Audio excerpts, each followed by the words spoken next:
views and opinions of this show is not necessarily the views and opinions of the National Hockey League, its affiliates, or sponsors. A Shot from the Point contains dark humor and foul language and is intended for mature audiences only. To summarize the previous, this isn't your grandma's radio show, and I'm not Foster Hewitt.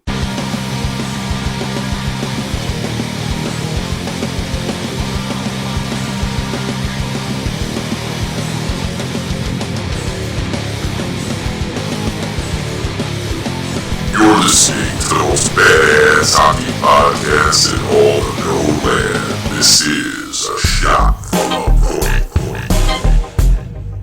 Point. Coming at you on demand from the heart of Europe and good old dirty Jers. This is the most badass hockey podcast in the known man's land. This is A Shot from the Point. I am Tommy C. We have all this week's NHL news coming at you. The team of the week, the Habs, the Montreal Canadiens, and we also have with you the one, the only, the very talented, coming from Caseby, New Jersey, probably the worst neighborhood in Woodbridge Township, comedian Jake Leake. The ugliest town maybe in the whole East Coast. Right. Comedian Jake Leake is really kind enough to show up today and join us. How you doing, Jake? I'm doing good. Yeah, we're that exciting Habs team. I really happy I picked them.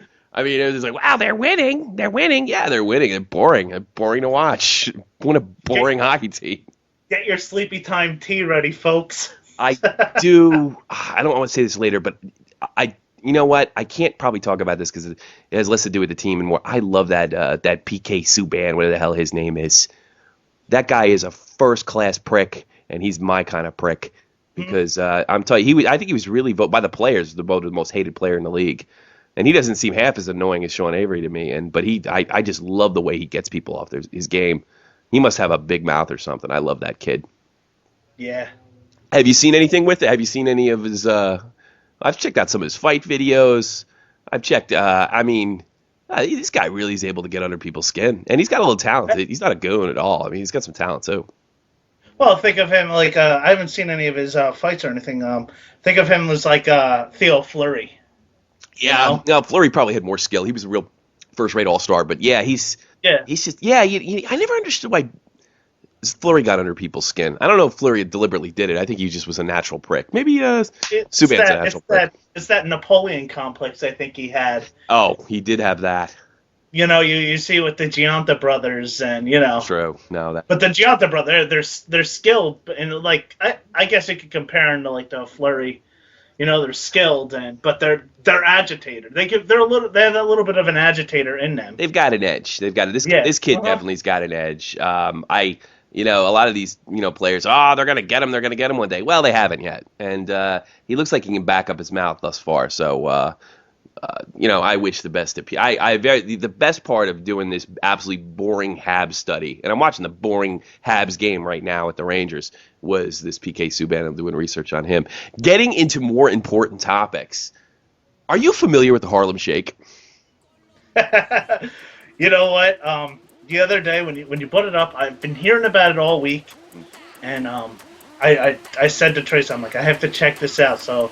That's all we've been doing for the past, 3 days. Tracy and I was just watching Harlem Shake videos. Well, I was first notified by the great, what the hell is his name? Ray William Johnson. He does that. He's got the #1 subscribed guy on YouTube. And he said this trend, and any trend that comes through there, if it wasn't a trend going in, it's a trend coming out. So he mentioned this thing. And I don't know. I like off-the-wall bizarre shit. And this really, I got a kick out of it, and I got a kick out of the Army one, and I think a week went by, and I was watching the Devils game that took place last March, and I was like, this thing kind of pops off. It's a quasi Harlem Shake thing. Maybe I could do it, and then, but I can't have somebody dancing in the beginning, so I was like, screw it. I didn't think too much of it, so I made the first Harlem Shake video, and I noticed immediately. I was getting, I had more hits than this show gets probably in 2 weeks. and within an hour or two. So I figured, oh, that's the Harlem Shake. And then Puck Daddy did me a big favor, which really caught me off guard. And they were listing do's and don'ts of the good old Harlem Shake. And of course I came up as a don't. I fucked it up because I didn't do an extreme cut to a completely chaotic scene. I just thought that gloves dropping was much cooler. But it seems like most people got it and they dug it. I've gotten nothing but nice thing. I only got 9 dislikes, if you can believe that. Well, you know what? People probably thought something silly was going to happen, like MJ Devil was going to be on the ice doing something silly with a bunch of other mascots. That might have been a better idea now that I'm thinking of it. But I thought most of the things I've heard is from Devil and Ranger fans. They've been writing me and saying best shake ever. Oh yeah, it's great. It's great. But I think like the dislikes you got is just people like, where's the guys humping the other guy? Yeah, or that could be it. That was what Puck Daddy was saying. There's no like quick cut, which I got, so I remade it in the way they thought it was. But I think most of this like I got, if I had to guess, because I didn't get one like nasty email over it. And the most of this, like, I think people are so ridiculously fucking sick of the Harlem Shake that they're probably willing to sacrifice their firstborn not to hear it again. And that's pretty much my impression of the Harlem Shake. I am so sick of hearing that goddamn song. The beat's catchy. It is a bit catchy. It is. You know, and back to PK Subban, I'm looking at him right now. You know who he looks like? Who's that? Remember Eddie Winslow from Family Matters? Family Matters. I am totally. Steve Urkel. Oh God, yeah. It's Steve Urkel. You know the other black guy, the kid, he was like the taller. I am so anti-toxic. You can. I don't. I hate. Well, I'm just telling you. Just if you get a chance, Google Eddie Winslow and just look at PK Subban's picture. It looks just like him. Well, he's quite a handsome man, and he's got, like I said, check out his fights, and he's done a funny video. There's a really great video with him in it called check PK Subban. How do you like me now?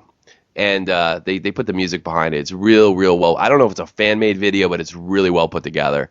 I highly recommend that. But going back to me, we're getting off me. I'm the most important. This is my fucking show, and I'm an egomaniac. The Harlem Shake, man. So the strangest thing happened.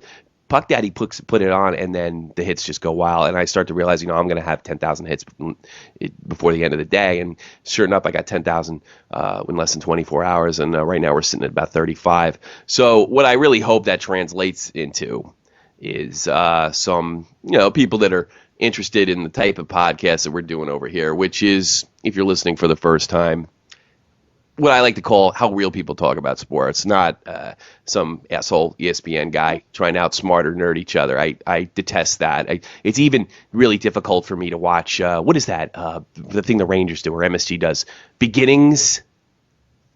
Is that the 365? No, but that annoys me too. No, the Rangers do this thing called Beginnings. How Brendan Pruss got to the Garden. Well, who gives a fuck? How every other hockey player got to the Garden. That's kind of... I hate that. Sports worship horse shit. And I just nothing against the players, but they put it in this.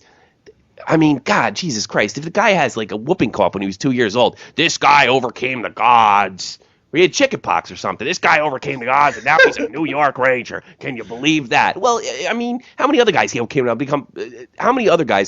the odds to become a San Jose Shark? Just as fucking, Overcame the odds, and now he plays for the Blue Jackets. Yeah, right. And you know what? Most of these guys are, and I hate to disappoint all you friggin' people that believe that sports is something that are not. These guys are paid professional athletes. They will play for who pays them the most.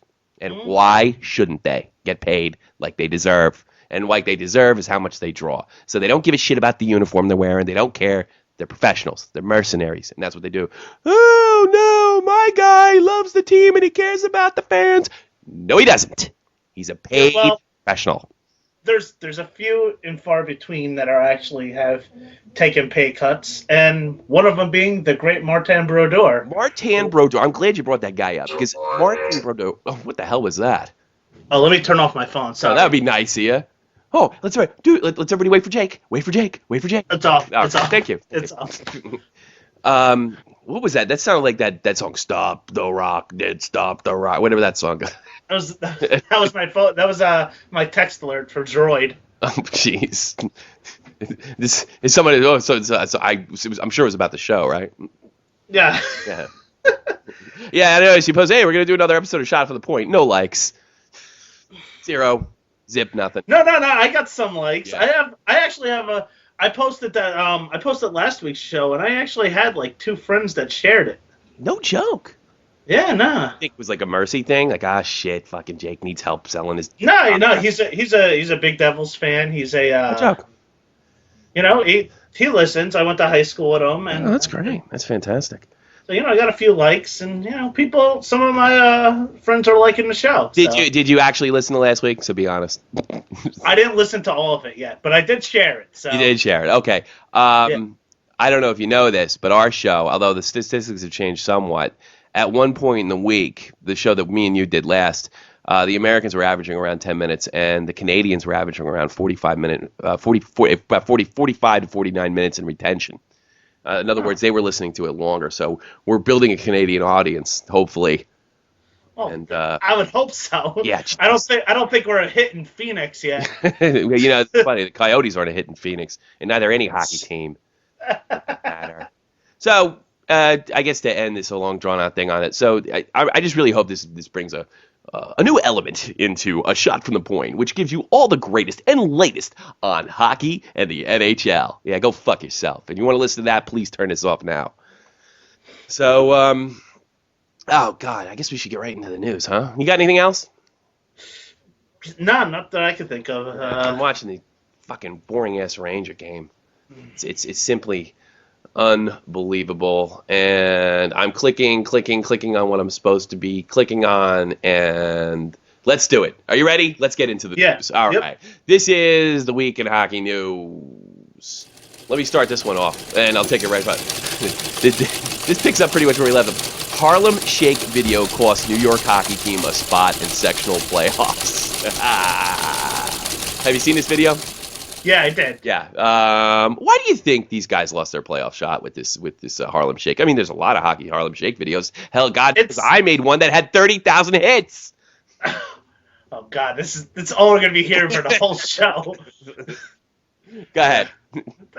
Well, what I think on that video they are getting pretty graphic in a sense, for a high school hockey team. Yeah, I think so, huh? Like the guy with the sock in his cock? I mean, good. And there's also another guy, pretending to bang another guy up the ass with the stick. Yeah. I don't. If it was me, I could care less. If I was. Well, if it was you, would you be on the bottom? Would you be a top or a bottom? You think? Switch it up a little bit. You're versatile. Okay, hey, fair enough. Go ahead. Yeah, but I don't know, whoever's in charge of the league, I'd be if it was me, I'd be I'll let it go. But these, I see why they're upset. But where's the coach during all this? I don't know. Probably looking at them from the inside somewhere, creepy. I don't know. Well, I take this. I mean, look, as somebody who participated in, as it's humbly referred to, but not comfortably referred to, as grab ass in the United States Army. This is exactly what goes on in dormitories and barracks and oh yeah, all the time. I mean, you've seen stuff like this before. Why is it so shocking now? I think it's really unfortunate. And in fact, I think the difference between an American soldier and these guys playing grab ass is an American soldier is smart enough not to put something this stupid on the internet. And these guys weren't that smart, so they're out of the playoffs. And if I had to guess, I mean, it's really not that terrible. If I had to guess, it's not. It's just some fucking soccer mom or some coach that saw an edge by getting this team out of the playoffs. This has nothing to do with discipline, in my opinion. So, are they any good? That beats the hell out of me. They make a wicked Harlem Shake video, and I think they got more than 30,000 hits. Here we go. But look, I think some soccer mom saw this, or some coach saw this, look, we can get this team out of the playoffs. And, I mean, it just was ridiculously outraged. Look, this is what your kids are doing. they're fucking off. Not my kid. Yeah, and if he's not, he probably doesn't have too many friends. And this is the way guys, especially males that are in a contact sport, or they fuck off and they pretend to, have anal sex with a hockey stick. I mean, it just happens. We've all done it at least once or twice. Shit. I knew a guy. I knew his name is John. If this guy's not gay, I really have no gaydar. I forgot his name. He had like a Dutch last name. Well, anyway, he used to do this thing where he would take a hockey stick and just put it kind of like right, but that spot between your balls and your ass. The gooch? Yeah, and he wouldn't put it in. He just kind of touch it, and like if anything comes in that area and you're not expecting it, especially if you're hunched over for a face-off, you're gonna jump through your fucking socks. And this guy would do this over, and I would always fall for it, and they would laugh at me, and everybody else laughed at me, and I'm really fucking scarred over it. Well, so when we played soccer, when I played high school soccer, we'd be on the bus, and whoever was sleeping on the bus, if it was a long ride, we would just, go up to them, just stick our asses in their face. Yeah, I mean, really, this is sounds guy, gay, but it's kind of normal. Yeah, it is. I mean, if you don't know what grab ass is, if you don't know how teenage boys act, I mean, get real, get over yourself. And a word to those guys. I hope it was worth it. I mean, shit. Perfect entertainment for me. But I don't think they're getting any scouts coming to see him anytime soon. I don't know. But, Well, scouts look at stuff like that. I mentioned that last week with the guy that flipped off his coach in Minnesota. You really don't want that in your resume, man. Yeah, what'd you think of that? I thought that was just horrific. Oh man, I was really maybe as a goalie, it just it just made me sick to watch him do that. And he was probably a lot better than me and you ever were. Yeah, and that's the thing. That's that really because high school hockey is super competitive up in Minnesota. Oh yeah. Uh-huh. He's probably pretty good, but I mean, show some class. Yeah. I guess like me, I'm a classy fucking guy. I mean, I've stuck it out through freaking 9-0 games and just sitting there, just keep on getting beaten with 60 shots on net on me, and just I've never ever would think about just throwing the puck in the net and just saying, all right, I'm done. I think that's even worse than walking out, the fact that he fucked his teammates. All right, moving on. Enough of stupid-ass kids. Lindy Ruff fired by the Buffalo Sabres after 16 years as head coach of the Sabres. Good old Lindy, not so rough. One of the whiniest coaches in NHL history, in my opinion. The only thing I really got to say with this, and I'll let you go off if you want, 16 years is too long for any coach to be in anything. And Lindy's a good guy, and he wasn't a bad player. I don't think he was a bad player. It's too long for anybody to be in a coaching spot. I remember, who was your first coach over there in '95? Jacques Lemaire. Jacques Lemaire. I mean, I remember he did something really smart. I think it might have been like 2-3 years.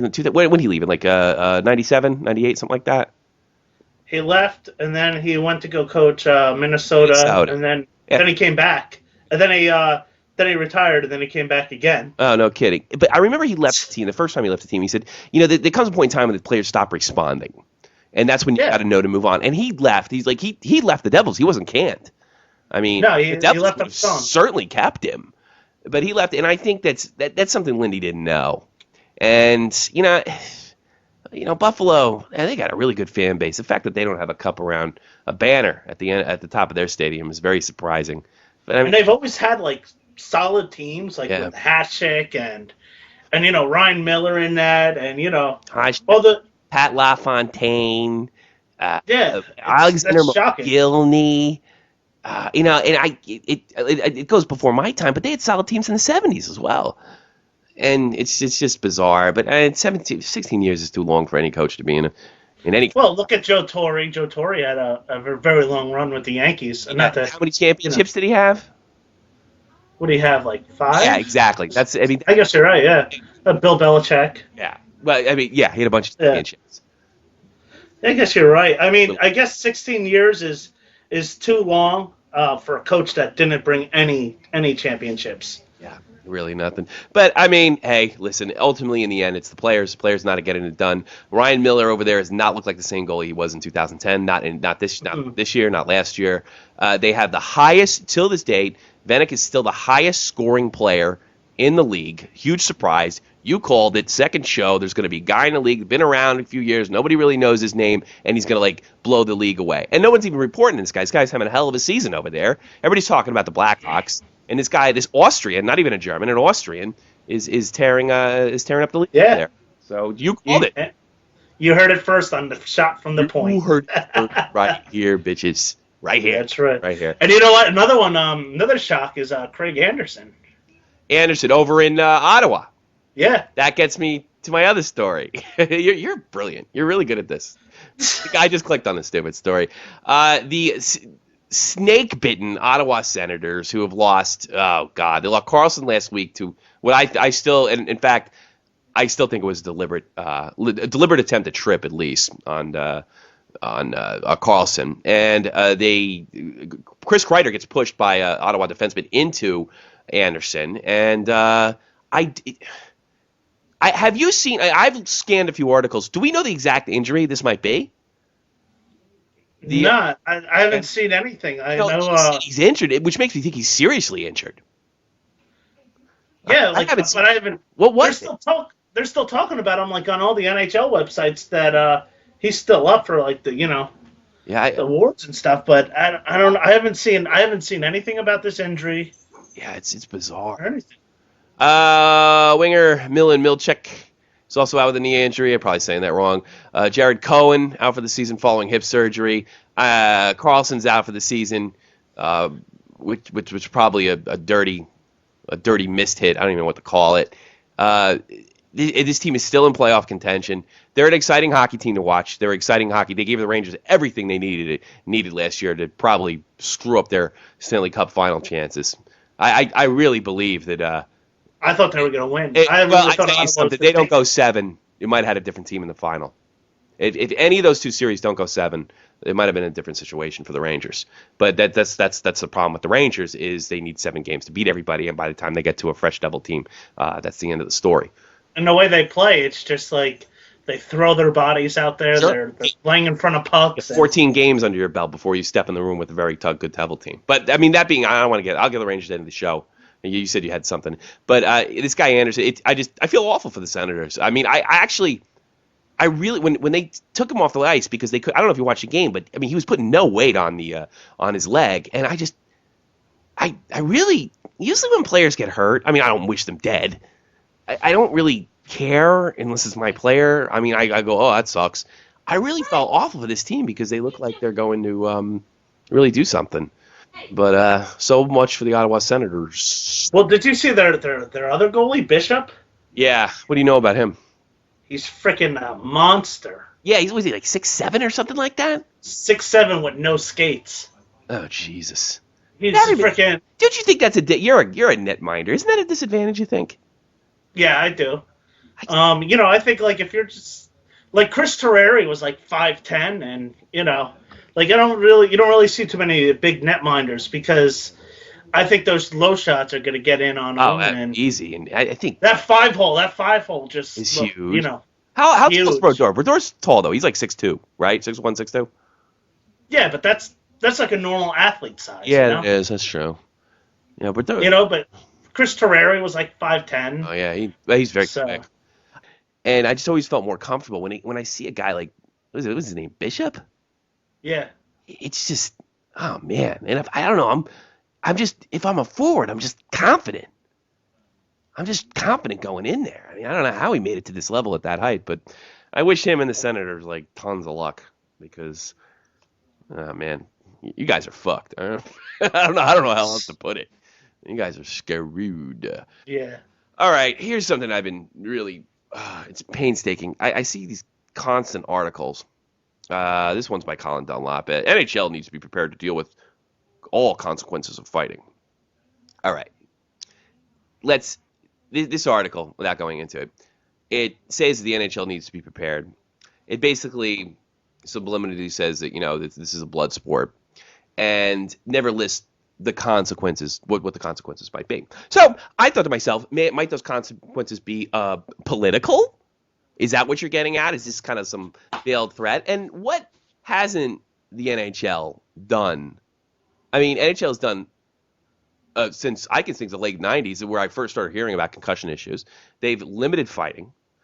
And what else do you think needs to be done? I mean, I really get the feeling with a lot of these articles, and we've talked about privately offline, that this has less to do with people's shots to the head, limiting injuries, and more to do with there seems to be an indictment on contact sports in general. And don't think your boxing and UFC isn't next. We've seen it in the NFL, so we get these kind of sort of subliminal messages from the media. The NHL needs to be prepared to deal with consequences. What do you mean by that? The consequences of fighting is damage like any other athlete or any other fighter would have. So what exactly do you mean by consequences, even though this article doesn't list anything? I mean, I don't. You know what it is? Honestly, I think in another 20 years, you're going to be telling your daughter about how in the NHL there used to be fighting. Yeah. And how you used to be allowed to just slug it out with another guy. And, you know, same when I have kids, you know, I'm going to be telling them, oh, back in my day, you know, if somebody was upsetting you in a hockey game, you could just take off the gloves and just go at it. Whip your ass. Yep. You know, but now it's, like you said, it's I'll get even more agenda. extreme than that. How about we live in a world where either contact sports are limited to actually fight sports. Yeah. If not, I mean, I really don't think it's that extreme. I think I'm going to wake up someday, turn on the television, and I'm going to see some fucking doctor from Boston telling me it's just too dangerous to do. As it wasn't dangerous 50 years ago. For some reason now it's dangerous. But because of what we know now, this is something we can't do. And I just don't think that's too extreme. Most of these things, like the recent so-called suicides that happened in the summer of 2011. Wade Ballack, Derek Bugard, and was Rippen's first name over there in Vancouver? What's his I can't think of his first name now. Rippin. I know his first name. I want to say Mark Rippin, but that was like a quarterback for the damn Redskins like 20 years ago. Oh, Rippin. Yeah. Hold on. Mark Rippin. Well, anyway, Bugard is considered a suicide, yet he was out drinking with his buddies the night before. He was on medication to deal with some of his problems. He shouldn't have been drinking. He was taking pain medication. He was taking pain. Rick Rippin. Yeah, Rippin. Okay. Yeah, Rick Rippin. All three of these guys that I'm aware of had drug problems, on top of being NHL fighters, on top of having depression issues. And Rippin, from what I understand, is the only surefire suicide. The other two were kind of listed as suicides because nobody really knew what happened. Bugart was out drinking the night before he died. Actually died with his friends, from what I understand. Ballack was on a television show that's similar to American Idol, but for ice skating in Canada. They do some kind of ice skating competition. And he died in the middle of it. And all of a sudden, he just kills himself. Now, I don't know exactly what happened. I'm not going to say. But all three of these guys had drug issues. All three of these guys were fighters. What about guys like Don Cherry that fought for a living, essentially, in the minors? How come these guys don't have these problems? Oh, wait a minute. Don Cherry didn't do drugs. What about a lot of other guys that did so? Of course, I mean, there's a huge risk in any kind of fight sport or any kind of physical sport or contact sport. Why all of a sudden now, and I'm asking you, Jake, is there some kind of like weird review that's going on? I don't know. It's like with all these kids that get a little bit depressed and they're getting bullied and they kill themselves. It could be. What I'm saying, Jake, is I really don't know. I don't think these guys killed themselves. No, I think they had reactions to drugs, alcohol, and pain medication. Yeah, that's to pain medications. And everybody knows if you do a lot of sleeping pills and mix it with alcohol or pain medication, it can fucking kill you. Stop. Yeah. It can kill you. That's probably what it is. But they're probably going to say, oh, why is he taking them? He's probably taking them because of all his injuries and it's, the pain medications and from being a hockey player. If you want to get into, first of all, they give away pain medication nowadays like candy. I have seen plenty of guys in the Army that went in for legitimate pain problems. They more than likely went away, but the addiction stayed. Yeah. And they don't wean you off of it, and they're afraid to call you out and tell you that, look, you might have a drug problem here. And it's a real disservice to soldiers. And I think the same thing happens with these athletes. Hey, you're in pain, here you go. Why aren't we talking about that? Why aren't we talking about, it's okay to say, hey, look, the the pain medication might be legit, but I mean, pain medication nowadays is just unbelievably powerful. I mean, people will kill for it in the street. I have a friend that did time over it. You know, over OxyContin. You could sell those for like $40 a pill. Yeah, you know, it's ridiculous. So maybe this isn't I mean, Gordie Howe is probably as beat up as any friggin' athlete in the world. I think maybe the difference was the pain med. Why aren't we looking into medication? And not just things like, look, it's always worthwhile to look at things like CTE and things of that nature. I'm not saying that the science is in there and it's not worth looking into. But how come the drug problem isn't the problem? Are we doing these guys a disservice? And why is the sport the problem? Well, it's not the sport. Well, they got to do everything they can. And the NHL isn't doing enough. The NHL is doing enough. The NHL has been on the ball with concussions since, I would say, 1997. I remember them talking about Brett Lindros retired early. Pat LaFontaine had a special helmet. This is the 90s, folks. And it doesn't seem to matter what they do. It's never enough. So that only leads me to believe that we're eventually going to get to a situation where we're like, all right, these sports are too dangerous. And we're not going to even know. No, here's another article. In the wake of Martin Hossa hit, the NHL needs to address headshots. When isn't the NHL addressing headshots? It's almost constantly on the news. But it doesn't matter how much the NHL does address this. It will just go on and become it'll just go on and become, well, they're not doing enough. And they knew things. No, they didn't know anything. They've been doing this stuff. They've been doing it for almost 20 years now. But it won't be enough. And I really have to believe it has more to do with people who don't like contact sports. That's my opinion. Yep, I agree with you. I mean, I know. I was hoping you'd say something to disagree with me. You really need to. I'm sorry. Or like fucking Dave or something, and just get on my fucking nerves on the show. What do you want me to say? Everybody should be hating on the NHL. No, because No, I'm not going to say that. I want you to say that I'm an extremist, that I'm out of line. They'll never ban this. They'll never take fighting out of the league. They'll never soften the NFL. They'll never tell me. They're going to soften it. It's eventually going to happen. It already is happening in the NFL. And like you said on one of the other shows, it happens in the NFL. It's going to happen to hockey. And I honestly believe UFC and boxing's next. Yeah, they're going to be wearing helmets. Even UFC was banned in like a lot of states for a long time. It probably should have been. Old UFC from the early 90s was cockfighting. They have changed it as a real legitimate sports now, but early UFC was disgusting. Even though I love to watch it, but it was disgusting and repulsive and reminded me of bum fights. That's what I'm saying. Like you and I, love it. Love the violence. It's you get off on that, and watching. Like, I don't know if you're a wrestling guy, but watching, like, old ECW... fun stuff. It's fun stuff. Yeah, it's fun. Yeah. And now that's all out of it. Yeah. There's no, like I brought up before, you're going to be telling your daughter about, what a hardcore, table match is. And look at Mick... And here's a perfect example. Just going back to pills killing people and, and concussions... Look at Mick Foley. Yeah, I know. He didn't kill anybody. No, he didn't. He's a functioning. I gotta be honest with you, and these athletes do risk a lot, and that's what I think is it's a calculated risk and it's a risk reward scenario. I can't, with the possible like paralyzation case, I can't imagine trading just about anything besides like paralyzation or something horrible or death to play NHL hockey. Oh, yeah. And I can't imagine, knowing what I know about CTE now, knowing about it, if somebody told me that when I was 13, that would make any impact whatsoever. All these doctors are like, well, we know now, and if people knew this, they wouldn't do it. Bullshit. I knew joining the Army was pretty fucking dangerous. I knew how playing hockey at a tennis court, Forest Park, was dangerous. Yeah. I took my daughter on the ice 2 weeks ago. Something terrible could have happened. That's dangerous. It could happen in baseball. Kids have died playing baseball. Shit.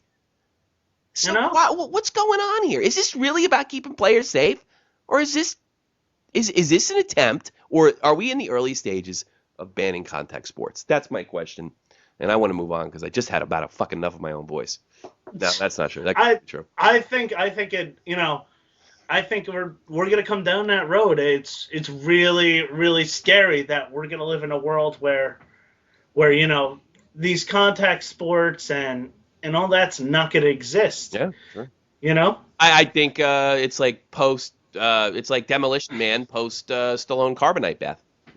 Yeah, you're right. That's I think that's what we're looking at. It's a good reference. All right, I got a question for you. Moving on. I'm probably gonna edit the shit out of that because that's not your fault. That's my fault. I think I fucked that all up. But anyway, Canada Cup drought nearing 20 years. I'm sorry. Let me start this again. Is Canada's Cup drought, and when I say Canada's Cup drought, I know that we're coming up on 20 years since the Montreal Canadiens won the Stanley Cup in 1993. Is it a big deal? Does it really mean anything? What do you think, Jake? Not to me. Yeah, fuck them. Ah. Is it bad for the league? No, actually, I think, in a sense, I think it's kind of good for the league because if you have like smaller market teams, because let's face it, the Canadian teams, there's no problem up there getting fans in there, but let like all these other teams down here, that don't have such a big fan base, let them win a cup, and so Hasn't helped your team much, and your team was one of the most dominating teams in the last 20 years. Actually, it has. I did get a building out of it. We got a building, I call it the building that Marty built. Yeah, in a lot of ways, it's the building that Marty booked, and that rapper that lives down the street, he helped build it as well. That's right. Yeah. Rock your red, rock your red. First of all, I don't know if it's a big deal or not. I know Canadians would probably disagree with me, and I am in such a suck up to my Canadian fan base that I will not say anything. Yeah, that's the problem. I'm really that because I'm like you, I could personally care less if they ever won another cup, but I don't know. I don't know if it's bad for the league overall. I think it kind of keeps them hungry. Look, here's the reason the Canadians haven't won a cup in 20 years. There are more American teams in the NHL than the Canadians. It's simply a law of averages. You're going to go for long stretches without having Stanley Cup simply because there's 7 Canadian teams. That's it. And it has nothing to do with the team or the makeup. You could make an economic argument. Obviously, the United States economy, biggest economy in the world, one of the strongest, most powerful. That does play a role. We're also dealing with 2 different currencies. These things do play a role. I remember one of the reasons Eric Lindros didn't want to go to Quebec was he didn't want to pay Canadian taxes. I don't know if that's true or not. Ridiculous. Yeah, they're really more like bad. European taxes, more like what we have over here in Germany. So all those factors kind of play into your Stanley Cup odds. You're in smaller markets, smaller economy, in different currency. Although I think the loonie is about even with the dollar. So this is based on if everything was normal in the United States right now, which it's not. So Even their money sounds silly. Yeah, the loonie. Yeah, 'cause you got to be crazy to buy it. I don't know. No, but I just don't think. Look, I usually actually when Canadian teams are in the final, because I'm just such a Don Cherry mark, I usually pull for the Canadian team. But I don't know if this is bad for hockey. It keeps people hungry. And I can't imagine Canadians saying, all right, my team hasn't won a Stanley Cup. I'm not going to go. I'm so sick of this, I quit. I'm a Ranger fan, and it took me until I was 17 to win a cup, which was a lot shorter wait than a lot of other Ranger fans had. So it really doesn't matter. I don't think it affects things too much. And I wish the Canadian team's the best. They are at a disadvantage, but I think generally an American team's going to pull it out. Well, it's like some miracle happens in Edmonton like it did in the early 80s. Go ahead. Toronto's been horrible, and I'm sure all their games are all sold out, Yeah, I often wonder, and I think the Rangers have this problem too. The teams like Toronto and New York Rangers and the Habs too, they're so popular that I often wonder if management gives a rat's ass if they win or not. Because they're going to make money either way. Why spend all sorts of money on a player? You're going to rake in cash. It's New York Rangers. Yes. It's Montreal Canadiens. It's Toronto Maple Leafs. It's like with the Rangers. It's more of a social event. Yes. Then the Rangers could be. The Rangers could have 2 wins right now. I assure you that the Garden would be sold out. With celebrities. Ice side and look at the Knicks. And the Rangers have always had that power. I mean, this is a team that didn't make playoffs in the entire 50s. And they still had a real rock-solid fan base. New York loves the Rangers. And you know what? The funny thing, the Rangers are probably the only team in sports that I've ever noticed. I've met guys that are Ranger fans that aren't hockey fans, that aren't even NHL fans. They just love the New York Rangers. I agree. It's weird. Weirdest thing I've done. Like, I don't know anything about this game, but I love these Rangers. It's the strangest thing in the world. And I'm sure there's guys like that, and I don't know nothing. People never put on a skate. They don't care. They're not really sure. They the only player they can name on another team is Wayne Gretzky. Not quite. Might have heard of Sidney Crosby, but knows every player in the Rangers. Think of them like how the Yankees are, you know? Yeah, I guess they have people just wear Yankee hats. They can't name anyone besides Derek Jeter, you know? Or Babe Ruth. Yeah, Babe Ruth and Derek Jeter, you know? And it's just that those, like the Rangers games and why they do so well, it's just an experience. It's being at Madison Square Garden. It's, you know, it has nothing to do. They could give up 10 goals. And I think, oh, sorry, go ahead. I interrupted. And I think like you're going to get like a good 30 to 40% of the crowd who doesn't care. No, you're right. And I think Canadian teams have that problem too. The Habs, the Leafs.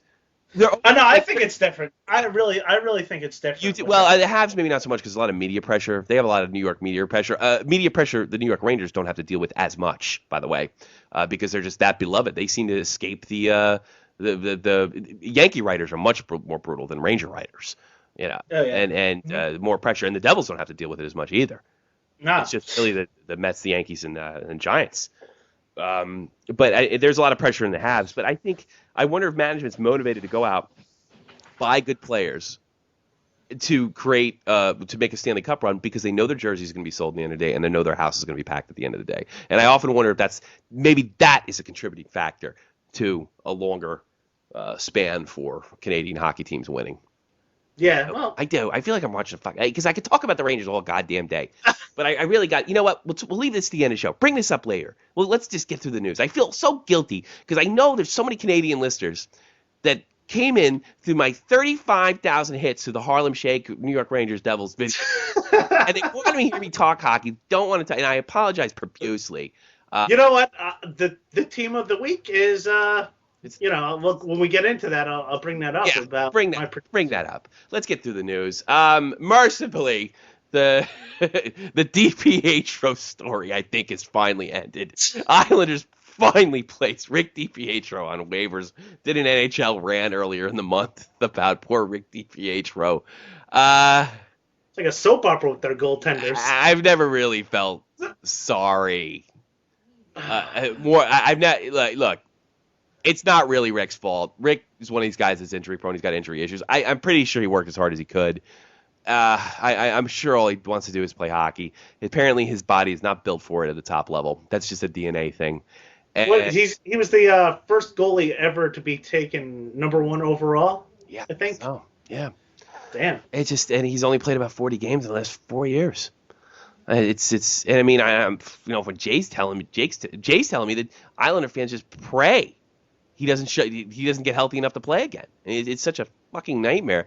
And in that way, I feel sad. But it's the same old story with the New York Islanders, just bad business decisions after another. There's no way this guy should be given a decade-long contract. It's stupid. It is ridiculous. Like, he didn't even do anything for them. Look, Ovechkin, Kane, Crosby, get it. You're trying to get under the cap to the franchise player. Do something. Brodeur when he was young. Well, the DiPietro story is closed. I often wonder if this means Thomas has cut a deal with the Islanders, and maybe we'll be seeing him in uniform pretty soon, because I don't buy the story about going for your family during the playoffs last year. I don't buy that for a minute. I want to be with my family. Something happened over in Boston. Something happened. It's weird. Wonder if because why didn't they do this, years ago with DiPietro? So maybe Thomas is saying that he's going to make a reappearance. I wonder if that's going to come to fruition. What else is in the news? We covered that a few weeks ago. Aruzione's selling his goddamn jersey. I guess he owes them. How much did it go for? It's still out there. Let me check this. The jersey worn by the captain of the men's Olympic hockey team, Miracle Kolonai's victory over the Soviet Union, goes on auction. It is starting at $1 million. Oh, okay. Starting at $1 million.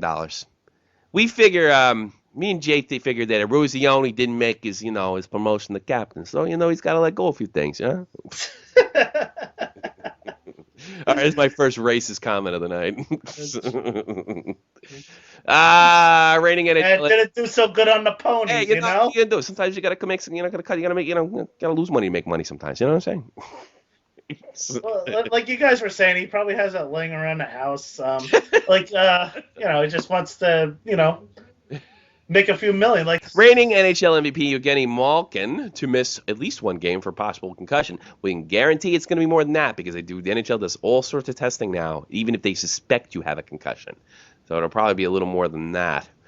Ryan, did you see this? The end of the Sharks Blackhawks game when they broke the record? no. Ryan Clough was sticking up for a teammate, and I guess it was during a line change, or nobody really knows. I guess that's going to be determined by a league. He went up sticking for a teammate who was on the receiving end of a bad hit. The problem was it was with less than a minute to go, and nobody can really decide whether it was on a line change or if he just jumped off the bench. The suspension rule, as which I'm sure you're familiar, is a minimum 10 games and $10,000 fine, which is not even cheap for an NHL player. That's a lot of money. And they're trying to figure out whether he left the bench as like sort of a brawl, or did he leave the bench? He's claiming a line change. So did you check any of this out? Or I'm actually I'm just looking at it right now. Look it up. But I mean, it's really interesting. This guy is probably going to have to get the suspension of the friggin' year because I'm pretty sure from what I can see, he left the bench. Yeah, it's probably one I. Yeah. That's what they're saying. Yeah. I think I don't know what he was thinking. That was really the Blackhawks, I swear. Damn. Shanahan fodder. Speaking of the Blackhawks, they just get spookier. They break the record. They have, and I guess this is even after before the shootout ever. They are the only team that's not beaten in regulation. I guess their streak is 17 games. Without a loss in regulation. The last 3 teams that did that won the cup. Are you kidding me? Because the President's Trophy is not usually a guarantee, which they're looking like they're a guarantee for. But oh really? Where did you get that info? I caught it yesterday, or either yesterday or today. Really? Just about I think Anaheim did it. Really? Yeah, when they won the cup. They won the cup in 2007. Hey, listen, I got to be honest with you. You look at the Chicago Blackhawks on paper. They're a very scary hockey team. Paper teams, as being a Ranger fan, don't always equal cups or championships or even deep runs in the playoffs. And sometimes they don't even equal playoff berths. This team has a scary, scary lineup, and they are firing on all cylinders. I think the question is going to become, maybe the next time you're on, who can beat them, if anybody? They are getting. I thought it was a little bit of a fluke going in.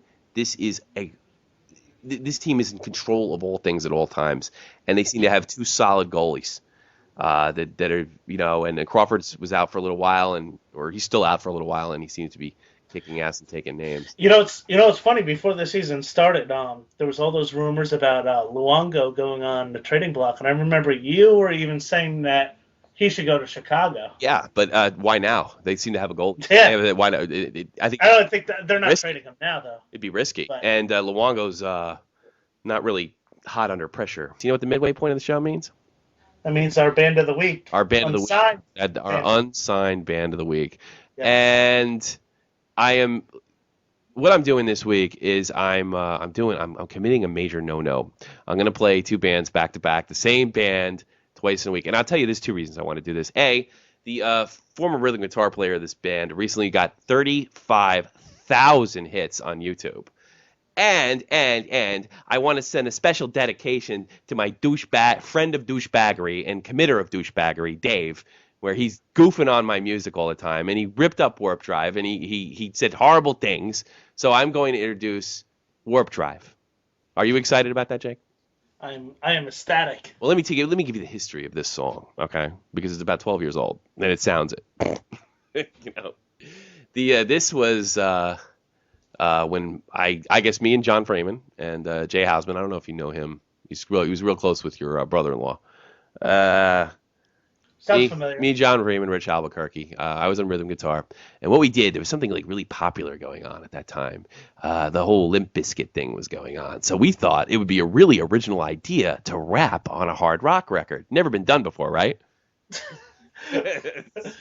Except all throughout the late 90s, but yes. Well, that's funny because the record was recorded in 2000, so. Oh, wow, at the tail end of it. You mean you didn't go to a Warp Drive show when you were a young buck? Just to show you how young I was, I think I was like 15. Yeah, I did. Wait, your wife probably went to our shows. Warp Drive? Ask her. Ask not now, but I mean, ask her if she ever went to a Warp Drive show. I'm sure she had a great time. You know, met some hot guys. I guess I don't know. Yeah, this is Warp Drive. Yeah, this is Jay Hausman on lead, Richie Albuquerque drums, and John Freeman on bass, lead vocals, and Tommy C throwing down rhymes for your ass right here. And we'll see you on the other side of the break. This is Warp Drive. You think you're slick with your shit, but you're still nowhere to stick. Yet got a heavyweight, and I'm learning how to lift it. Life ain't nothing but a high school dance. Chopped out once, I'll get one more chance. I get sick to my stomach when I think about your lies. Telling top stories how hard you tried. I burn it up inside. You think I'd up and die? There isn't a thing you say you do to make up for your lies.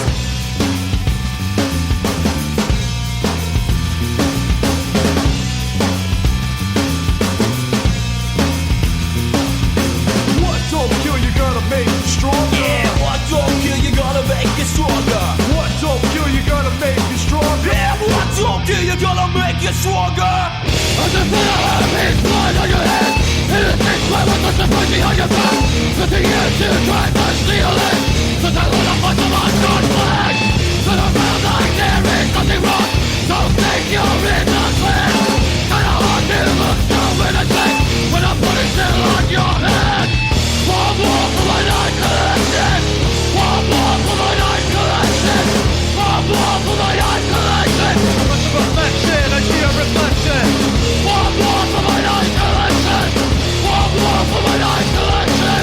One more for my night collection. Much of affection, I see a reflection.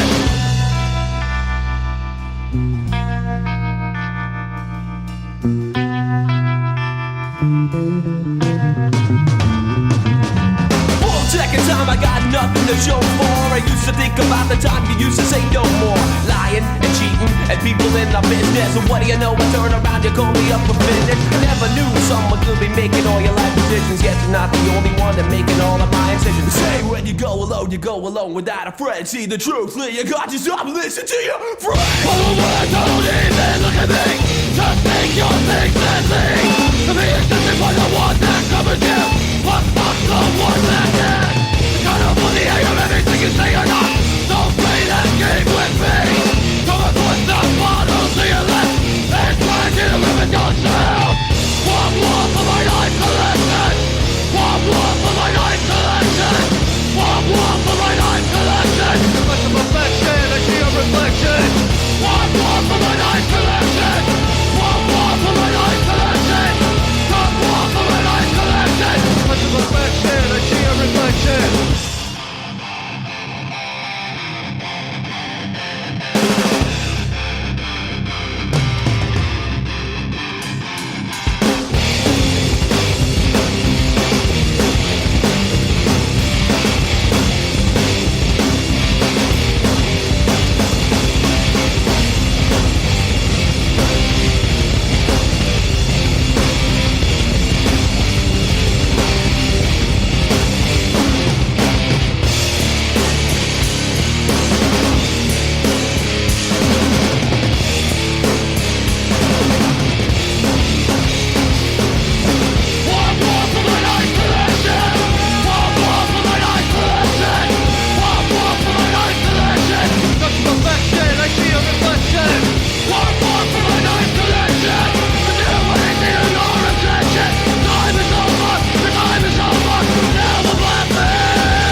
That was Warp Drive, Knife Collection. Going out to Dave Ancura, you bastard, goofing on my band. You know, when you're a receiver of 35,000 hits on YouTube, yeah, when you're the pressure's on for me, and I got to be honest with you, I don't think I'm doing that well. I hope I do what I did last week and kind of pick it up in the second half. I'm having a rough time here. You know what? You know the problem is, and it's certainly not anybody in New Jersey's fault. I have to stay up so late to catch you guys, and I want you on so bad, and it's very difficult to go all What? week and say, "Oh God, I wish I could say that. And I wish I could. Oh, I should do this and I should do that." And then it's just like you get on, and it's like, "Oh man, I can't think of a fucking thing to say." You know? What time is it over there? It's 3 o'clock in the morning now, buddy. Oh shit. Yeah. And what'd you think? I don't know. I just think my time zone's right and everyone should go by it. Yeah, it would work. I'm okay with it. The Germans could get used to the dark, I'd be all right with it. But other than that, yeah, hopefully I can pick it up in the second half because, yeah, the pressure's on. We have new listeners, Mm-hmm. and Our new loyal Canadian listeners. and I'll be counting the subscription removals in the next couple days. Oh, by the way, I wanted to give a big shout out to Killer Joka, who sent me. He noticed that I was screwing something off audio wise in the show that I didn't notice that I forgot to fix, which I think I fixed last week. But he's a Canadian, and he sent he sent some kind words, gave us a lot of help, which we really appreciate. And he also has the coolest. He has like mostly like hip hop videos and songs, and he has in a state where hip hop is so bad nowadays, and how the whole Dirty South thing in the late 2000s just ruined everything. He's got like new hip hop, at least I think it's new, that has this really cool old school early 90s vibe. And I got to tell you, buddy, I've been listening to your stuff constantly. I love Two Hungry Brothers, and I can't wait to get more of it. I really appreciate you sending me that song for, I don't know, no particular reason at all. And if you have any unsigned rap groups that you would wish me to spin, I guess, yeah, that's what they say. That's what the cool kids say. I'm gonna contact. I know a guy. My cousin has a band, and also I know a local rapper around here. So yeah, get me their stuff. I mean, I gotta like it. It's gotta meet a certain quality standard. I'm not gonna just get some dude just rhyming in his basement. Yeah, you know? yeah. But I don't know if they kill it. You know anybody out there that can that needs a spin. I'd be more than happy because I am a person that received 35,000 hits, and it might help their careers tremendously. And the odds of getting 35,000 hits on this fucking train wreck is slim and none. I'm gonna ride the coattails of that 35,000 hits too. I should have put a link for Jake Link Comedy. You should have just flashed it really quick before it went to the Harlem Shake. Yeah. It's time to Harlem Shake. I totally forgot your dates last week, which I wrote down. And, yeah. What a dude. We'll get to that later. Oh, yeah. I felt like such a prick. And then Dave said something pretty funny. He was like, well, yeah, you don't have his dates. I'm like, no. He's like, well, you said just tell listeners to send him an email. Maybe he'll get it. So I thought that was no emails, by the way. No emails, yeah. I guess that was pre 35,000 hits. That was pre 35,000 hits. So if I tell you to send an email, your life might change. You might have to close that account. All right, let's get into the Montreal Canadiens, the New York Yankees of the National Hockey League. Although they haven't been it in recent years, in really. They haven't been much of anything since they won the Cup in 1993. They're coming up on their 20th anniversary. Let me get Montreal up here on the good old netter inner. And 17 games, they are 11-4-2. They got a 2.24 goals against average. This is a playoff bound team. A little bit of a surprise, although except to everybody but Jake. Jake had these guys. These are your Cup winners, according to Jake. They have a lot of depth. Everybody seems to be performing. A little too much dependency on a goaltender with what's his name, Price, Carey, whatever. Mm-hmm. I don't know. And Carey Price, whatever. Yeah.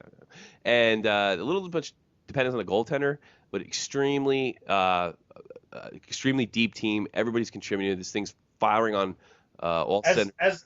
As we speak right now, they're beating your beloved New York Rangers 3-0. I actually turned the game off after they went up 2-0. So thanks for reminding me. Fuckface.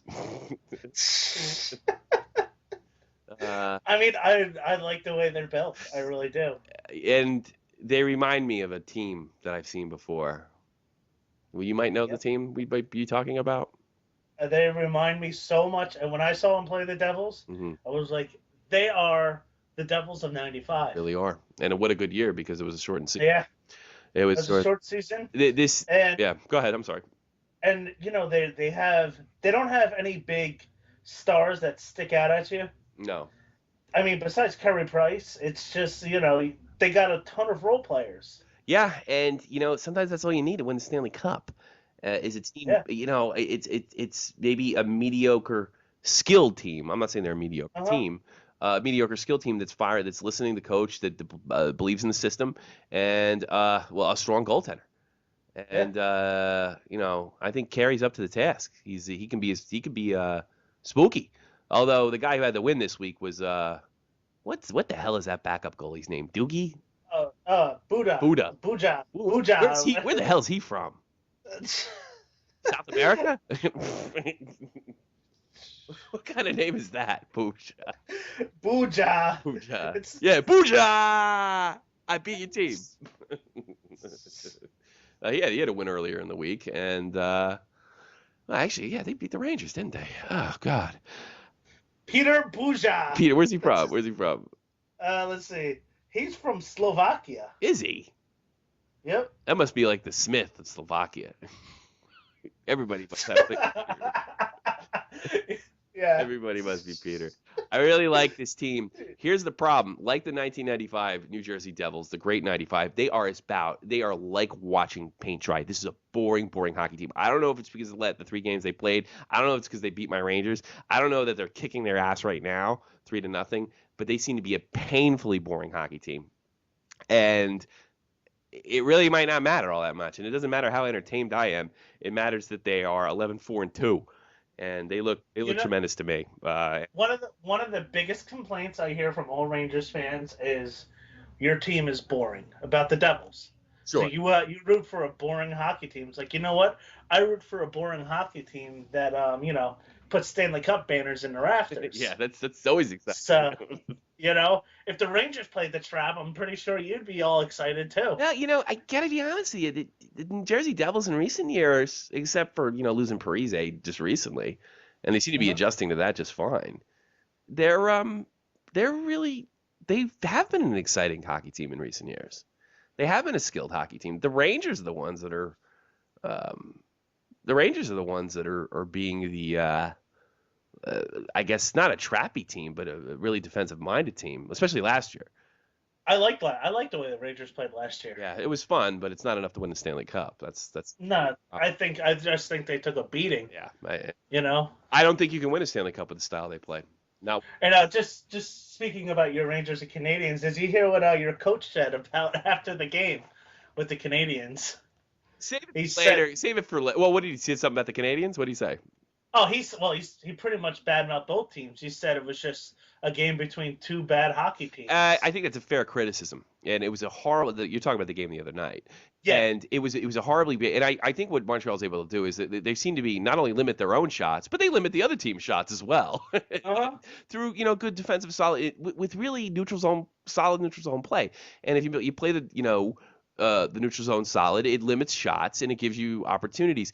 I don't think Montreal played all that well in that game, and I think it was just just had a bad game, and they were still able to win. And I think that's the mark of a really great hockey team. Have a lousy game, find a way to win. You've been right about the emergence of Vanek. You have been right about you're right about Montreal. You said they'd be competitive, and you pick them for the cup. I mean, could this be our Stanley Cup winner?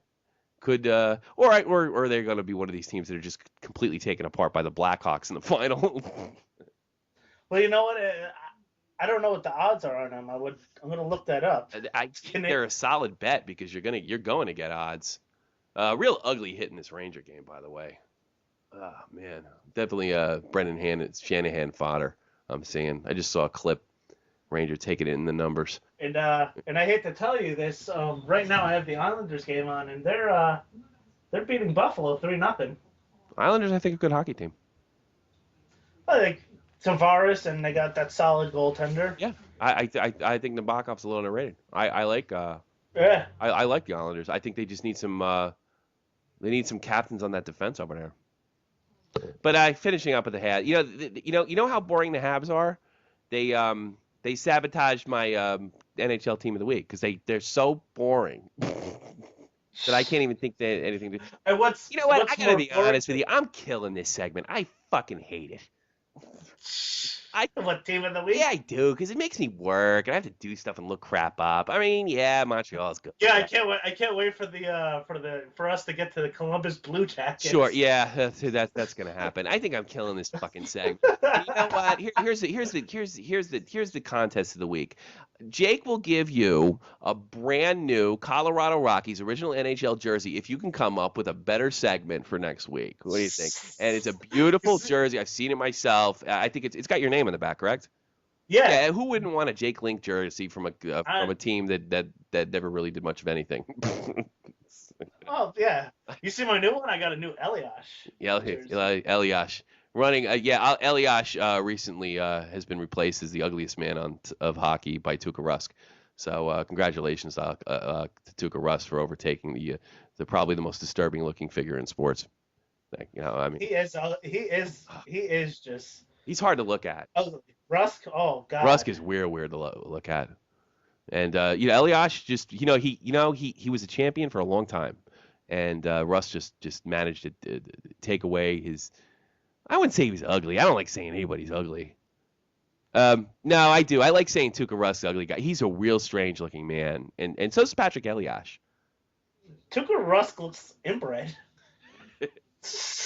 I don't know what's going up in Finland over there. Oh my goodness! I hope I never run into him. I'm sure he could whip my ass. And my favorite Tuukka Rusk moment is that thing he did in that shit fit he had about 5 years ago over in.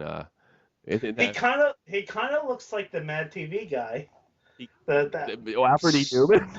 Yeah. Yeah, he does. Patrick Eliash laughs at Tuukka Rusk, and that's saying something. His head's like misshapen. It's like he looks like a reverse bowling pin.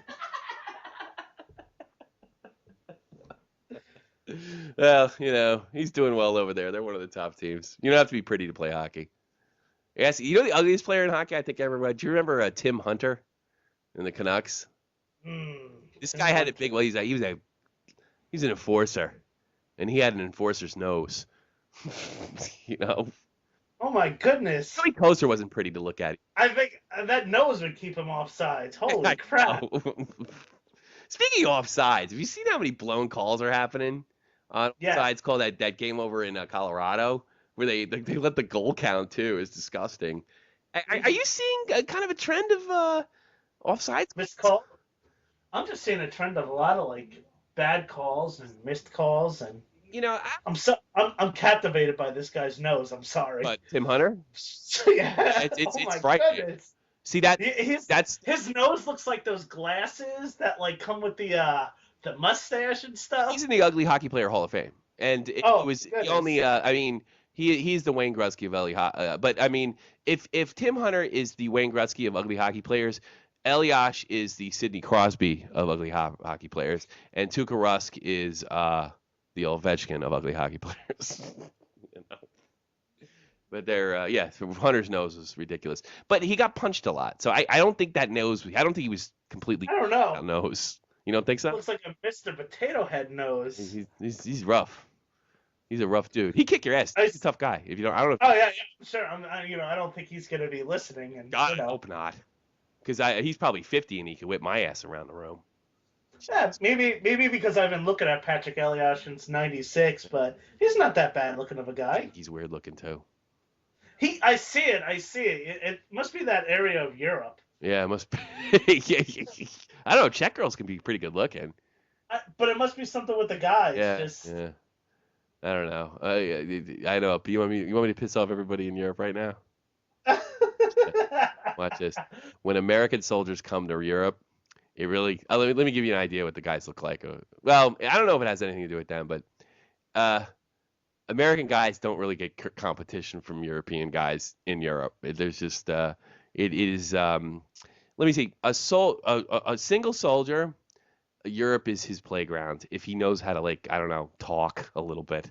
My dad was in the Navy, and he told me, he was like, Jake, you don't understand. You might have Asian brothers and sisters just running around. I don't know what it is, man. It I- really is. I've heard that too, just like about like Americans going to Europe. I am an average looking guy, and I don't think I'm beautiful. I don't think I'm hit. Oh, And you're adorable. oh, thanks. Got my haircut. I got my haircut today too. I came here in 2005. It was just like, I mean, it's like I died and went to pussy heaven. I mean, it was just absolutely wonderful. And you know what? Normally, like in New Jersey, when you're in a club or something like that, you kind of got to keep an eye out for the guys you're competing with. That wasn't a problem here. And the guys are better looking than me. The only guy I had to worry about was my roommate. You know? You know what it is? It's probably that exotic American accent. I don't know. Well, they all say we're stupid and fat and can't talk. You know? Yeah. And we're all dumb. We can't speak the language right. I always get a kick out of somebody that has English as their second language telling me that I speak the language poorly. It always gives me a big kick to the nuts. You know, and then, you know, you'd have all these, like, you know, I was told, like, well, no girl's going to be interested in you because people are so mad at George Bush. And, you know, I would listen to the George Bush rants all the way up to my barracks room, the whole night. You know, so yeah, they were really unhappy with George Bush, but they always seem to find time in between their disgust of the Gulf War, and the key to my barracks room. And you know what's even great about European girls? You don't even have to take them back to your room all the time. Usually they're set up already, and you just stay there for the weekend. So if you get late on a Friday, you're fed until like Sunday afternoon until they finally throw you out. Awesome. It's like a bed and breakfast. Yeah, it's a bed and breakfast, and it's free. All you got to do is smile.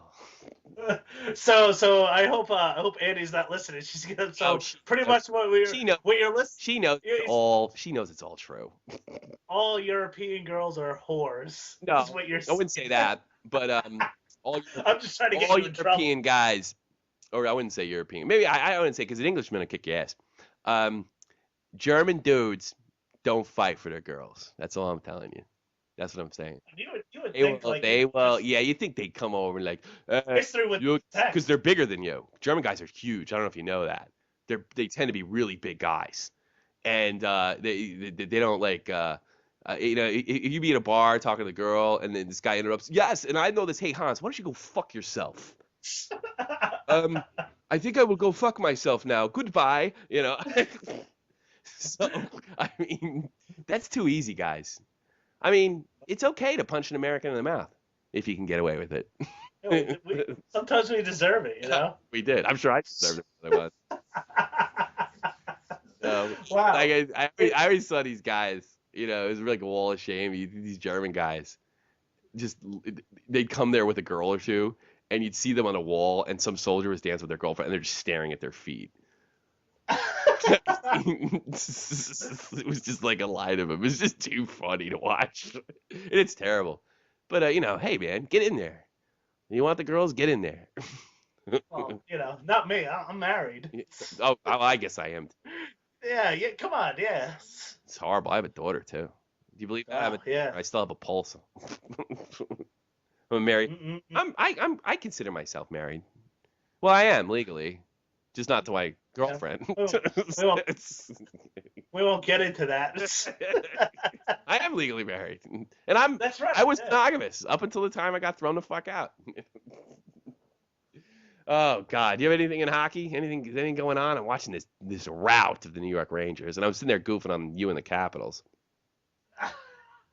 This is hard to watch. You know what's funny? Here's a little shot from the point statistic. The last show it was on, it was a Saturday matinee game, and the Devils lost 5-1 to Pittsburgh. Oh shit, we gotta have you on more often. I don't think there's enough. I don't think there's enough time in the day to help the Rangers. I guess probably we should talk about those stupid New York Rangers. Should we do it? Yeah, should we do like a? We really need to come up with a segment. Should we do like talk about the Devils and the Rangers right now? Yeah, I guess. Yeah, why not? Why not? I mean, they're the teams you and I both know the most. I know, but I feel like I got to be all things to all people, and I feel like I'm not. And I think I failed miserably in this show. Even though You know, I think I got the 35,000 hits and I didn't live up to my potential. well, I mean, you know what? People are gonna listen, maybe. And That's all that turn it matters. off and unsubscribe. I mean, and why not? Who could blame them? What a terrible thing. What a horrible thing. Hey, let's go. You know what? I have an exciting thing to do. Let's see how much how many hits I got. Let's see what we're up to hits wise. All right. Oh, God. This is exciting. This is It's become- yeah. Let's see where we're at on hits from the Harlem Shake. Well, this is important news. Thanks to you, I am at 37,120 likes, 14 comments, and 9 dislikes. And all those 9 people have AIDS. So, you know, they're angry at the world. Did you get any subscriptions out of that? Yes, but nowhere near as many as I thought. I expected. Nobody subscribes. No, You know, no one really No? does. I got a few. I'll tell you. You know what? Let's check how many subscriptions I got, because this is earth-shattering news. How do I? Well, Brian McDonough will not return to the game. Oh yeah, he's the one that got hit from behind, right? Yeah. Yeah. He's gonna. They're gonna check him. They're gonna check him over, because and that's probably good. It was a brutal hit. That's a suspension coming, by the way. That hit on McDonough. McDonough's 27, so yeah, he's 20. He's number 27, correct? Ryan McDonough. Yeah, I think so. Channel settings. God, I can't. I do this Facebook shit. I can't do anything. I'm such a moron. Why are you listening to the show, you idiots? When he catch more listeners. Yeah, I mean, Jesus Christ, you have anything better to do? You're like these guys over here. I can't get a date. This is quickly become the man's view from the European. I'm expecting to go out tomorrow and just get my face punched in by a European, which would be a change. I can't. I don't know how many fucking hits and subscribers I have. Oh, I'll tell you exactly. I got out of 37,000 hits to date. So 17, 18, 19, 20. 21.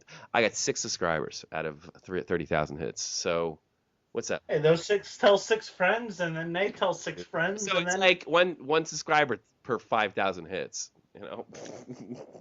If I'm doing the math right, because I'm ridiculously tired and partly drunk. Yeah, that's great. Hey, did you see the Eric Carlson press conference? I watched a little bit of it. Yeah, I tell you something. I don't know too much about the kid as far as personally. No. I do, and I shouldn't do it because it gives me fodder to goof on them. I can't stand listening to athletes talk. It makes me insane. But every time I do, I never regret it because they say something stupid. I was actually really impressed by Carlson and how he handled himself. And what I found shocking is one of the reporters asked him, "Have you talked to Cooke?" And he said there was a text message. And so I assumed that was the text message full of an apology from Cooke. And I'm thinking to myself, you sent this guy a fucking text message? I mean, why wouldn't you call? You got his number. Why wouldn't you call him?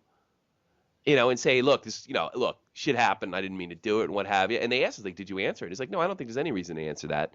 I think he knows what he did. I think he knows what he did. I don't know if he went to hurt me as far as cut my Achilles tendon.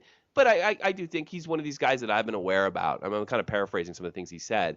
But, I mean, you think the fucking balls of this guy. This makes me think he did it more. Why you send this guy? If you're so goddamn concerned, give him a phone call. Instead of a text message. And You know what it is? Yeah. It's just that, it's different with a text message because you don't have that personal connection. It's insincere. You just hurt this guy. And you wanted to, the reason, somebody obviously told He probably, you know what it is? He probably felt that he had to do the right thing. He had to reach out to him somehow. And he thought maybe calling him would just be too soon. So maybe just sending him a text message. Or he's a fucking coward, or Yeah. somebody made him do it, so he half-assed it. I mean, how do you do that? That makes me think he did it even more. I bet the text message go, yo, you okay, bro? LOL. All right, thanks for picking a show out of the dirt. I appreciate it. I know. Feel better, winky face.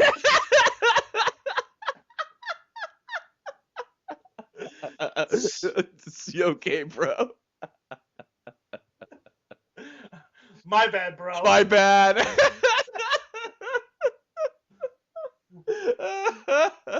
You gave a text message. Hey guys, check this out. I'm gonna give Carlson a text message. Watch this shit.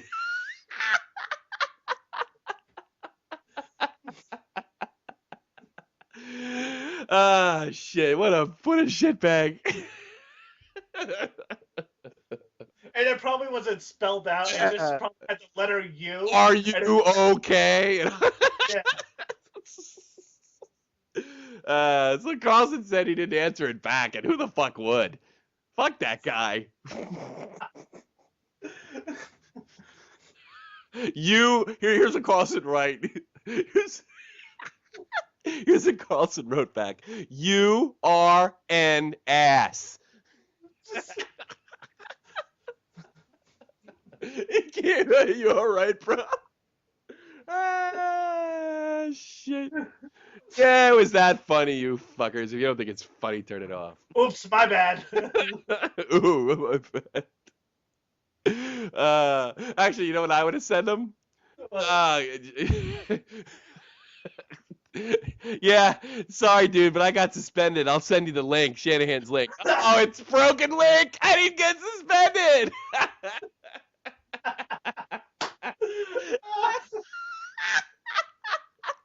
It wasn't bad. That link I sent you didn't work to Shanahan. You know what? He probably just sent them the sad faced emoticon. Oh, shit. Oh, God. Hey, I just picked up these Kevlar socks. You want to try? Here's a link.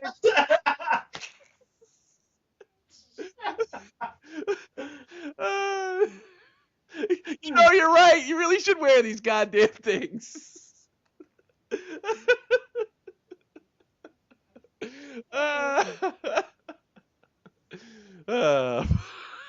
That's terrible, man.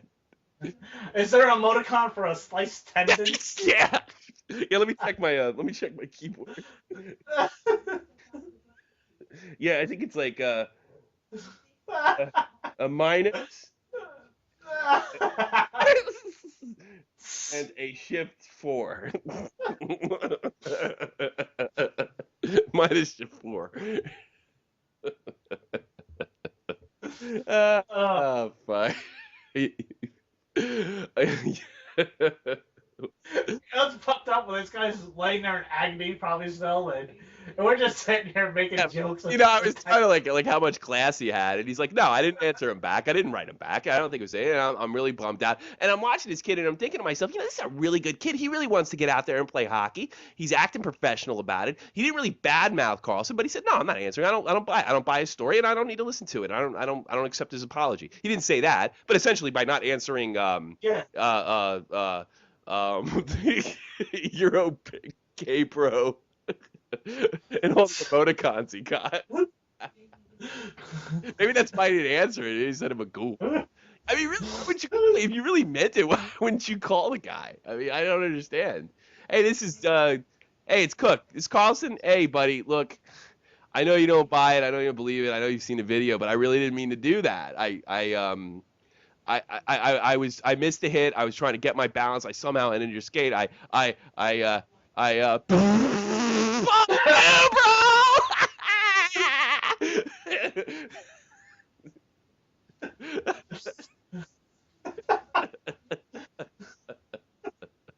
I think it's dead. Jesus. Matt Cooke should get Kevlar sock sponsorship.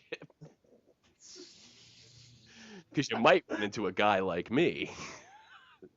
Well. Oh, man. That was killer. Oh, Jesus. Let's end this train wreck. Do you have any plugs?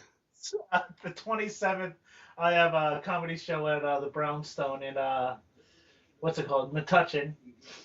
Our show starts at 8. It's an open mic. You know, just working out some new stuff. So if you guys want to come out and, you know, see local comedy at its finest and worst. So, and I'll be doing some more Mike Cooke text jokes. So, can I text you while you're on stage and shit?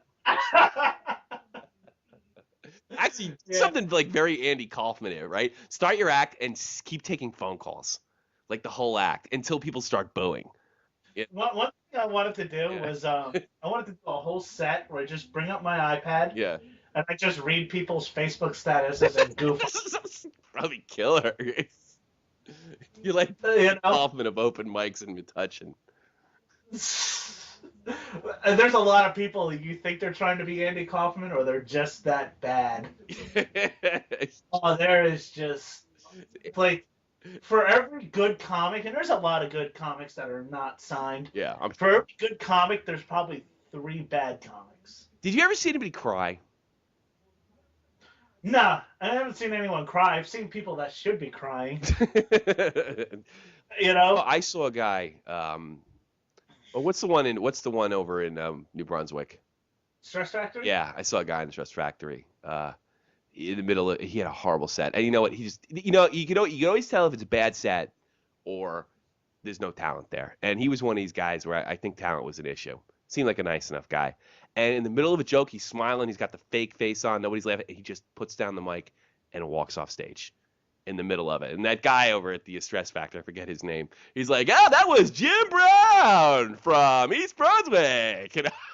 And I could see the tears coming down his face. Yeah, He just gently put the microphone on the table or on the chair and just walked, and I could just see it. And it was funny. It was like the second show I went to in 2 weeks, and the guy opened up twice, and there's just nothing there.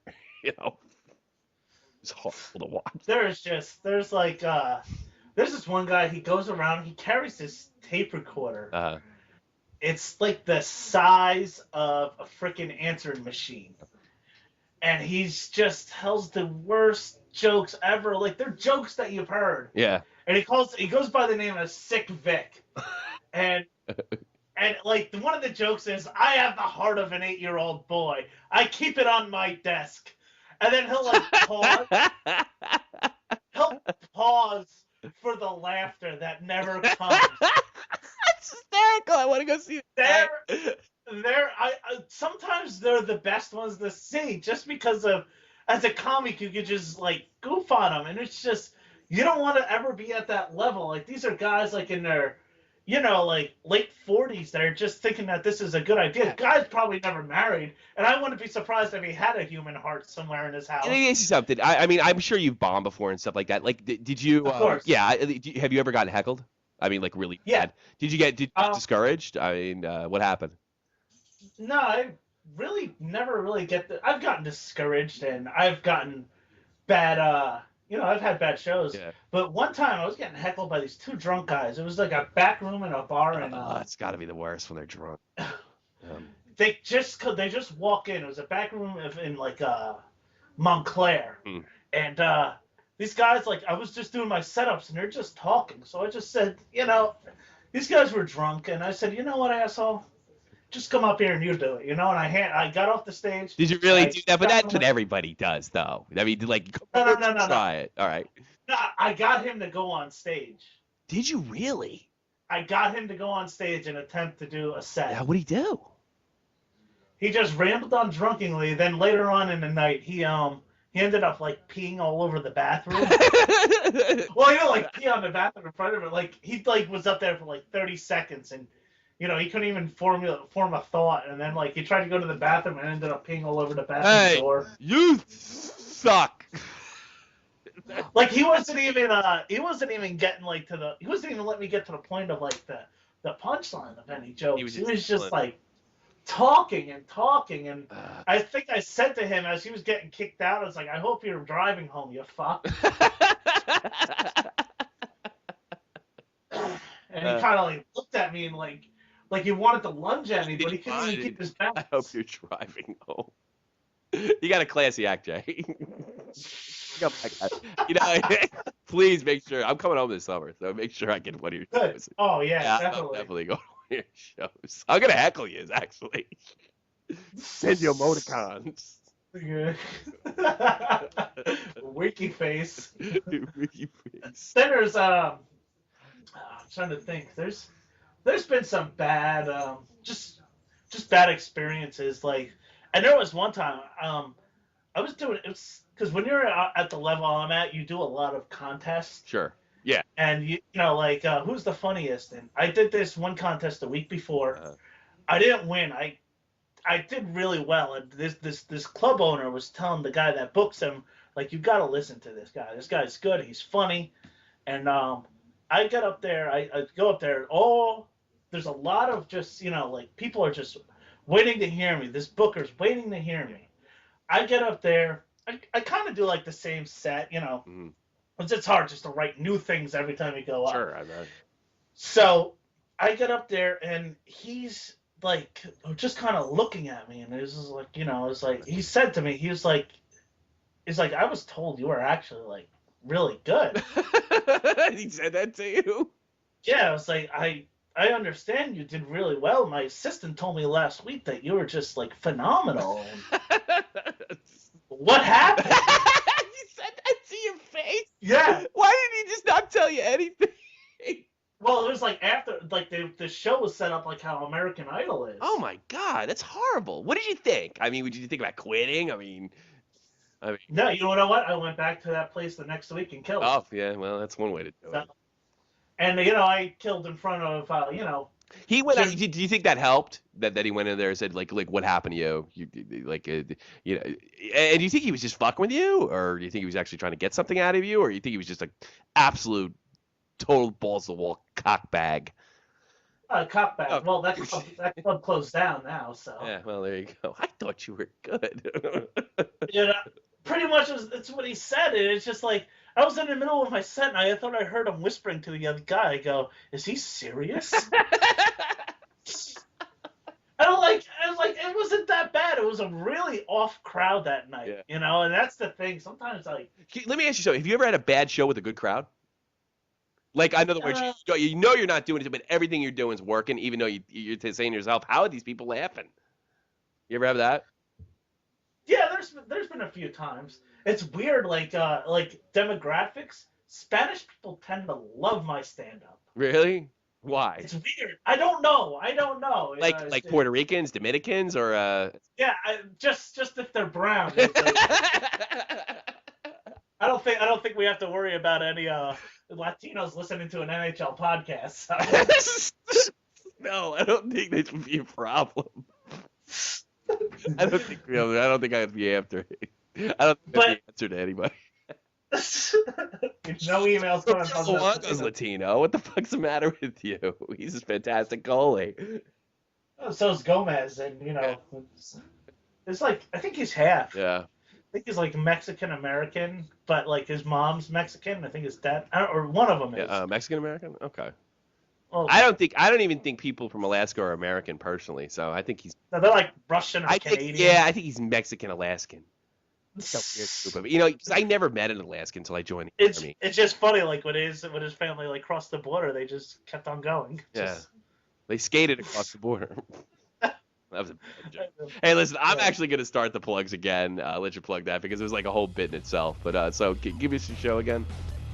27th at the Brownstone in Metuchen, 8 o'clock. Yeah, please check out Jake Link. He's a really good comedy, and he's killing right now. So why don't you go over there? It was that Cooke joke that got rolled. I don't know if I'm just like if I'm gonna listen later, like wow, it really sucks. I gotta figure out a way to edit out Jake, or if I'm just just so tired that everything's funny. You know, so we'll find out. You know, it's a lot of people for this one. Please check out Jake Link's comedy. He's a really, really funny guy and a good hockey fan. Why don't you go out and support him if you're in New Jersey, Leonard, if you happen to be listening to this podcast. And considering I got 37,000 views, I think, you know what? Oh, God. If you go to Jake Link's show, please tell him you listen to a Shot on the Point. That's how you found out about it. And he will give you a brand new Jake Link Colorado Rockies jersey. I'm gonna have to make a lot of these freaking jerseys. Yeah, what are they, like $150 a piece? Oh my goodness. So, I don't know. I think Tracy's got like $200. Wow. All right. I'll buy you a Coke. JohnFreemanMusic.com, JohnFreemanMusic.com. Hey, listen, if you want to do this podcast thing like we're doing now, because it's really easy, and a moron can do it, you might need music. And JohnFreemanMusic.com is the person to contact if you want podcast music. I don't know. Do you know he has a song on there called Yogurt Commercial? Yeah, I'm dead serious. You know why? Why? It sounds like a fucking yogurt commercial, man. I mean, it's amazing. If you heard this thing, you're like, Jesus Christ, it sounds like Yoplait, you know? You heard it. Actually, the reason he has it is so he can sell it to people. Like, look, I don't just make obnoxious rock and roll. I can do other things with my talents, like a yogurt commercial. I gotta listen to this. You know what? Next week. Yeah. Next week you should have that be our music break. Actually, the yogurt. You know what I'm thinking? Since we're on racist stuff, I'm thinking about having my friend who's African American, who knows absolutely nothing about hockey, drag him through the whole show. We should just tell him like, no, we talk about politics and stuff, and then when you start off with the this is the badass hockey podcast in all of Germany, he goes, what? Yeah. Get them all confused. Well, he listens. He listens actually. Oh, he does? Yeah, he does. Well, he tells me he does. I don't know. He tells me who sucks and who doesn't, so I'm not gonna say. Not you. Oh, of course not. But I thought that'd be really funny to have him on. And it's funny, I saw him with the Dallas Stars hat. He's from the Well, people like it's like the new trend in hip hop. You don't really like wear what you. He doesn't like fucking hockey. He probably never will. Yeah. It'd be funny to watch him kind of trumble through it. I mean, he's They just like the jerseys and the hats. yeah. No, You know? What do you mean they? What the fuck's the matter with you? Is it late over there or something? You know those people, that guy. You know, hockey's not just for fat white guys. You know what I mean? Well, tell them about PK Subban, you know? Yeah, I should.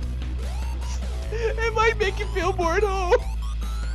We'll talk about Mike Greer and PK Subban and Simmons and Kevin Weeks. Kevin Weeks and Embry, and then, you know, I mean, you'll be right at home. And I won't look like a screaming racist asshole like I do now.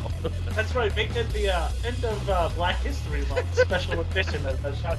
That's terrible. We can talk about Willie. I gotta give a plug now. John, he's a rapper too. He's Trey Goodman, real great guy. I was in the army with him. Super talented, by the way. Super duper talented, great guy. All right, JohnFreemanMusic.com. Check him out. He's nowhere near as big assholes as me and Jake. And he doesn't endorse the racism preached on this show. A View from the Couch is Dave Van Cura's new venture into the podcasting world. It is sports specific, and he covers everything from wrestling to chess. You know, chess, and I think I'm bringing in Irish hurling and curling and hopscotch and I don't know, jacks and whatever. See, please check out A View from the Couch with your host, Dead on Dave Van Cura, and your co-host, I don't know him actually after he hears this, I'll probably won't ever be on another show again, but I'm your co-host on A View from the Couch. We do cover everything, and I've been told to shut the fuck up, by the way. You? Yeah. Tells me, I called him and I said, Dave, I really want to do your best of the show. I wasn't really happy with what I did, and I thought it would be so good. I think I need to be quieter while I'm thinking. He said, well, Tommy, I was looking for a way to tell you that, And I was like, what do you mean? Like you were looking for, you can't just tell me? And he started going into this long diatribe, and I just kept interrupting him, So, check out A View from the Couch. Oh God, who else do we have to plug? Thank you all the new subscribers. I hope you got your fucking money's worth. Just tell them to rewind to like the last 10 minutes of the Listen to show. the entire show. Jake will text you no matter where in the world you are, an emoticon and a picture of him in a Colorado Rockies jersey. You love that fucking jersey. I want one. I wanted to say Link on the back too. It's gonna be the trend. Oh man, I wanted to say link on this fucking back. Oh my god, is this awful? It's fun. Yeah, I look, I had a good time. I don't know. It's not like, you know, I'm sure fucking Adam Carolla's making tons of dough doing a fucking podcast. I bet he makes more money doing those stupid appearances on Bill O'Reilly. He still has a career. Wow. Yeah, he's got a. I think the podcast thing's probably kept him afloat. You know, dude, I'm praying for 200 hits this month. Jesus. And I don't even know where that puts me. Hey, I got 200 hits. Somebody called me. Hey, I got 200 minutes. Did you get a new job? No. Well. That's what I'm saying. What do I have to? You know, I was like, I'm happily married. What am I gonna tell Tracy? I got 200 hits. You know. That's right. So far, you got the highest hit show, and I'll be perfectly honest. Watch this, Tracy. I got the highest hit show. Changes nothing. It's still The Walking Dead on TV.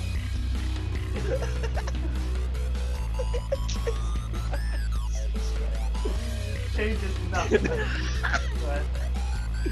Oh jeez, I don't know if this is funny or I'm in fucking nuts. I think it's funny.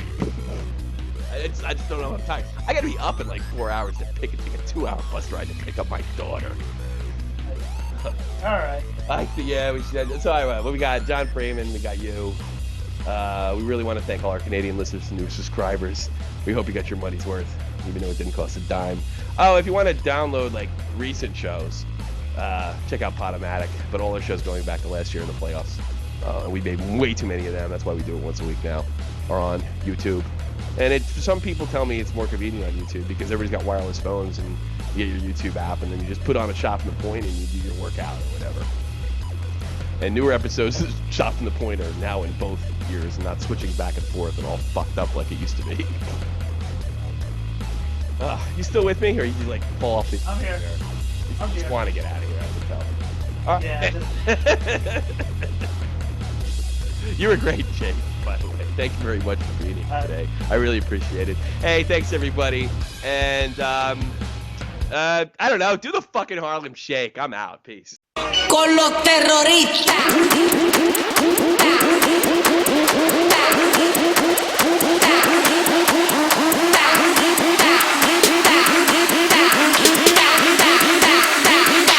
And do the Harlem Shake.